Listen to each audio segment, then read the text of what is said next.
Bonjour tout le monde, bienvenue sur ma chaîne pour cette nouvelle vidéo. Cette vidéo est donc la deuxième partie de la mise à jour du firmware de l'Anyton. Et je vais donc vous montrer en pratique comment faire, grâce à ce nouveau firmware, le suivi de satellite. Donc pour ceux qui connaissent un petit peu le menu, on va sur menu. Et dans les menus, vous allez tout de suite remarquer, ceux qui connaissent un petit peu, qu'on a, comme par hasard, ici, un menu satellite qui est apparu. Donc on clique dessus, on va sur satellite, on valide, prédiction. Voilà. Donc là, on a ça. Je vais sélectionner par exemple l'ISS. Je valide. Voilà. Et j'ai donc ici, je cherche mon stylet, les prédictions pour l'ISS. Donc le prochain passage de l'ISS sera dans 22 heures.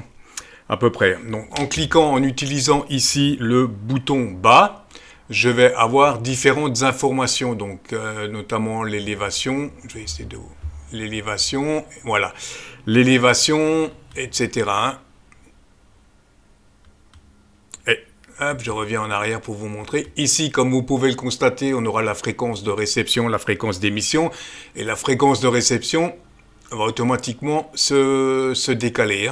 En fonction avec l'effet Doppler. Donc c'est plutôt pas mal. Voilà pour ça. Ici, le bouton en haut, on a le premier bouton, ici le plus gros, qui va nous servir à régler le niveau du squelch. Voilà. Et on a les deux boutons de fonction de côté qui vont nous permettre de voir les prochains passages. Donc je valide là, passe 1, et là donc j'aurai tout les passages de l'ISS. Voilà un petit peu pour l'utilisation de cette nouvelle fonction que je trouve vraiment super géniale. Voilà, par contre, bon, il arrive qu'il y ait un tout petit bug.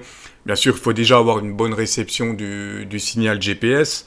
Et ce qui arrive assez souvent, je reviens en arrière, c'est que quand on sélectionne satellite ici, prédiction, il arrive très souvent qu'au niveau des prédictions, la barre se fige et on ne peut plus rien faire. Il faut relancer le poste.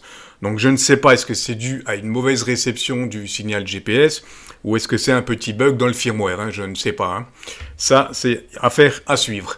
Voilà, mais sinon, comme vous l'avez vu, c'est vraiment super pratique. Je vous remontre encore une fois. Je sélectionne l'ISS, je valide et j'ai donc toutes les informations sur les prochains passages, la fréquence, etc.